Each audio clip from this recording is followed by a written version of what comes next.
नमस्कार. सक्षम नागरिक मोहिमेअंतर्गत रोजनिशी उपक्रम ज्याचे मार्गदर्शक आहेत डॉक्टर अनिल काकोडकर आणि आत्मनिर्भर युवक उपक्रम ज्याचे मार्गदर्शक आहेत lieutenant general doctor Dattatray Shekatkar. हे दोन उपक्रम महाराष्ट्रातल्या विविध शाळांमध्ये सुरू आहेत आणि या उपक्रमांविषयीचे शिक्षकांचे काही अभिप्राय आपण या व्हिडिओमध्ये घेतलेले आहेत. आम्ही शिक्षकांना हे सांगितलेलंच आहे की विविध शिक्षक हे उपक्रम राबवत आहेत आणि त्यांना त्याचा फार चांगला उपयोग विद्यार्थ्यांना शिकवण्याकरता होत आहे, कारण अर्थातच ह्या तज्ज्ञ व्यक्तींचं मार्गदर्शन त्या उपक्रमांना लाभलेलं आहे. मेहनत आहे ती शिक्षकांचीच आहे. आपल्या विद्यार्थ्यांवर जे शिक्षक मनापासून मेहनत घेतात त्यांचेच विद्यार्थी कधीही पुढे येतात आणि विद्यार्थ्यांना घडवण्यामध्ये जो शिक्षकांचा वाटा आहे त्याची तुलना कोणाशीही करता येणार नाही. हे अगदी निर्विवाद सत्य आहे. तर ह्या सत्याला धरूनच आपण ह्या तज्ज्ञ व्यक्तींद्वारे शिक्षकांना मार्गदर्शन करत आहोत या उपक्रमांद्वारे. आणि आपले शिक्षक हे दाखवून देत आहेत की आमच्या विद्यार्थ्यांच्या प्रगतीसाठी आम्ही कटिबद्ध आहोत आणि खरंच त्यांच्याकडून ही विद्यार्थ्यांची प्रगती दिसून येत आहे. हे अभिप्राय मागवण्याचं कारण इतकंच आहे की एका व्यक्तीने जी मेहनत घेतलेली आहे आणि त्यांना कशा प्रकारे त्याचा उपयोग झालेला आहे, विद्यार्थ्यांमध्ये काय बदल दिसत आहे, त्याचा उपयोग इतर अनेकांना व्हावा, त्यांना देखील यातून पुढील कार्य करण्याची प्रेरणा मिळावी. रोजनिशी आणि आत्मनिर्भर युवक उपक्रम हे काही जादूची काडी नाही आहेत की ती काही फिरवली म्हणजे त्याच्यापासून काहीतरी चांगलं झालं. तर ही जी गोष्ट आहे त्यात मुख्यत्वे आपण भर दिला आहे विद्यार्थ्यांच्या व्यक्तिमत्व विकासावर. अनेक विषय आपण विद्यार्थ्यांना शिकवत असतो.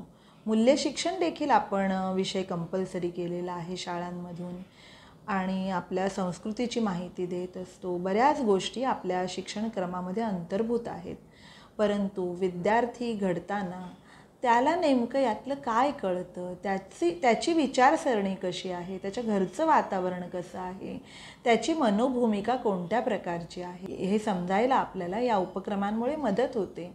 आणि काय होतं की विद्यार्थी शिक्षक संबंध जे आहेत ते आपुलकीचे असणं, जिव्हाळ्याचे असणं ही शिक्षणक्रमामधील एक अत्यंत महत्त्वाची घटना आहे. तिकडे हा उपक्रम आपल्याला लक्ष द्यायला लावतो. या उपक्रमामुळे या गोष्टीला प्राधान्य दिलं गेलं आहे की विद्यार्थी आणि शिक्षक यांचे संबंध जवळकीचे असणं, आपुलकीचे असणं. त्यामुळे मग होतं काय की विद्यार्थी मनमोकळेपणाने जेव्हा आपल्या रोजनिशीमध्ये व्यक्त होतात, या उपक्रमाची मी माहिती देत नाही आहे त्यामुळे सर्व डिटेलमध्ये सांगत नाही, याचे वेगळे व्हिडिओ आहेत, पण विद्यार्थी जेव्हा व्यक्त होतात ते विविध विषयांवर लिहू लागतात तेव्हा त्यांच्या लिखाणामध्ये सुधारणा होते. लिखाण यायला लागल्यावर अर्थातच ते वाचनाकडे वळू लागतात, कारण आपल्या कित्येक शाळांमध्ये लायब्ररी आहेत पण विद्यार्थी वाचत नाही आहेत. सोशल मीडियाला आपण दोष देतो, परंतु ही देखील एक महत्त्वाची गोष्ट आहे की कित्येक विद्यार्थ्यांना, मी नाही म्हणणार की सगळ्या, पण कित्येक विद्यार्थ्यांना तितकं वाचता येत नाही आहे. वाचताच जर आलं नाही भराभर किंवा चांगल्या प्रकारे तर आपण कसं बरं त्या वाचनाकडे वळू शकतो. तर त्यामुळे लिहिता आल्यावर वाचनाकडे विद्यार्थी वळू लागतात. हा आपला या उपक्रमांमागील अनुभव आहे आणि शिक्षकांनी याविषयीचं काय सांगितलेलं आहे ते आपण यामध्ये ऐकूया. धन्यवाद. नमस्कार, मी सौ सरिता दत्तात्रय राजमाने, अध्यापिका, कुमार विद्या मंदिर कौरवाड. रोजनिशी उपक्रमाबद्दलची माझी जी प्रतिक्रिया आहे, जो प्रतिसाद आहे माझ्या वर्गाचा, तो आपणासमोर मी आता मांडत आहे. रोजनिशी उपक्रमाबद्दल खरं तर मी सर्वप्रथम धन्यवाद देईन की या उपक्रमामुळेच माझ्या शाळेतील कुमारी श्रद्धा उत्तम जाधव हिला तालुकास्तरीय निवड होऊन तिला निशिगंधा वाड फाउंडेशनतर्फे स्कॉलरशिप मिळाली आणि हे भाग्य जे मिळालं आमच्या शाळेला आणि त्या विद्यार्थिनीला, हे सारं श्रेय रोजनिशी उपक्रमाचं आहे. म्हणून कोल्हापूर जिल्हा परिषद आणि भाग्यश्री फाउंडेशन यांचे मनापासून आभार. वाचनातून व्यक्तिमत्व विकास घडत असतो याची प्रचिती आता मला आलेली आहे. शासनाच्या महावाचन उत्सव चळवळीत मुले जी सहभागी झाली होती त्यामध्ये मुलांनी वाचलेल्या पुस्तकाचे 100 ते 150 शब्दामध्ये अभिव्यक्ती करून लेखन करून पाठवायचे होते. आणि या उपक्रमामध्ये सुद्धा माझ्या 5वीच्या वर्गातील कुमारी पूर्वा संदीप कांबळे हिची तालुकास्तरीय निवड झाली. प्रथम क्रमांकाने निवड झाली आणि कोल्हापूरमध्ये जिल्हा स्तरावर तिचा सत्कार करून तिला पुस्तकाचे संच भेट देण्यात आले आणि हे सारे श्रेय रोजनीशी उपक्रम यालाच जाते। मुलांना व्यक्त व्हायला खूप आवडतं आणि ही अभिव्यक्ती रोजनीशी उपक्रमामुळे दैनंदिन अभ्यासक्रमातील अनेक अध्ययन निष्पत्तींना स्पर्शून जाणारे आहे। जसं की इयत्ता 5वीच्या जर मराठीच्या अध्ययन निष्पत्तीचा आढावा घेतला तर असं लक्षात येतं की त्यामध्ये एक अध्ययन निष्पत्ती आहे की भाषेच्या सूक्ष्म निरीक्षणातून मुले स्वतःची मौखिक भाषा तयार करतात। मुले आजूबाजूला घडलेल्या संवेदनशील विषयावर स्वतः अभिव्यक्त होतात।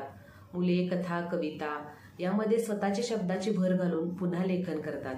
अशा ह्याचा आणखी एक फायदा झालेला आहे तो म्हणजे शासनाचा जो निपुण महाराष्ट्र उपक्रम सध्या चालू आहे त्यामध्ये वाचनाचे आणि लेखनाचे अंतिम स्तर गाठण्यासाठी जे अस्खलित वाचन किंवा समजपूर्वक वाचन आहे ते आणि लेखन यामध्ये माझ्या वर्गातील मुलांनी जवळजवळ एकूण वर्गाच्या जर धरलं तर 83% विद्यार्थ्यांनी अंतिम स्तर गाठलेला आहे आणि ही वाचन लेखनाची सुधारणा या रोजनीशी उपक्रमामुळेच घडलेली आहे।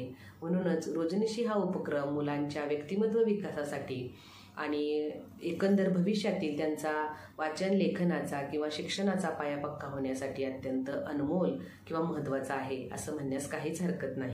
असं म्हणतात की learning to read and reading to learn, वाचायला शिकणे आणि शिकण्यासाठी वाचणे। दैनंदिन जीवनामध्ये अभिव्यक्ती खूप महत्त्वाची असते। मुलांना एखाद्या विषयावर लिहायला सांगितलं की लिहिताना शब्द तटतात, शब्द सुचत नाहीत, शब्दसंपत्तीचा अभाव असतो। पण रोजनीशी उपक्रमामुळे मुले रोज रोज लिहिण्याचा प्रयत्न करतात आणि त्यामुळे त्यांच्या शब्दसंपत्तीमध्ये भर पडत चाललेली आहे आणि त्यामुळं दिसा माझी रोज काहीतरी लिहावे याची प्रचिती वर्गामधून येत आहे। खूप मुलांचा प्रतिसाद चांगला आहे आणि यासाठी भाग्यश्री फाउंडेशनचे मनापासून आभार। धन्यवाद। नमस्कार, माझे नाव रंजिता सचिन कुवर, ठाणे मनपा शाळा क्रमांक 79, इयत्ता 3रीची वर्ग शिक्षिका।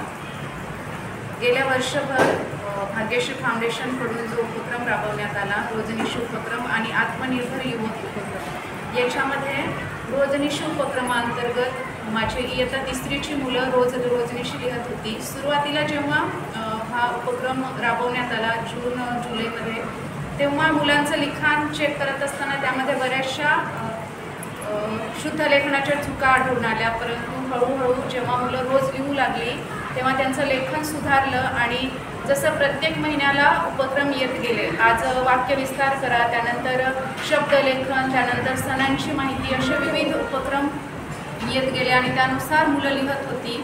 त्यांना आवडत्या खेळावर लिहायला आवडायचं, त्यानंतर रोज आपण काय केलं त्याच्यावर लिहायला आवडायचं आणि मग त्याच्यामधून आम्हाला मुलांना बोलतं करता आलं। जी मुलं आपल्या भावना व्यक्त करत नव्हते किंवा शिक्षक ओरडतील किंवा मुलांच्या भीतीने बोलत नव्हती, ती मुलंसुद्धा आपल्या भावना रोजनिशीच्या उपक्रमातून व्यक्त करायला लागली।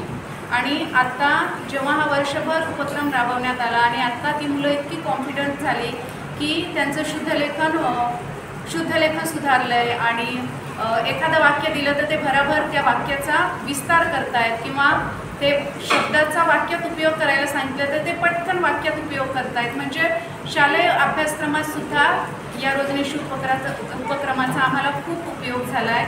आता चित्रवर्णन वगैरे इयत्ता 3रीच्या मुलांना चित्रवर्णन आहे, तर मुलांना चित्रवर्णन दिलं तर ते सहज 7 ते 8 वाक्य अगदी अचूक लिहू शकतात आणि हा या उपक्रमाचा खूप मोठा फायदा झाला आहे मुलांना की ती मुलं बोलायला लागली, लिहायला लागली आणि आपल्या भावना लिहिण्यातून व्यक्त करायला लागली। तर असाच हा उपक्रम पुढील वर्षीसुद्धा आपण कंटिन्यू करावा अशी आम्ही तुम्हाला विनंती करतो। धन्यवाद।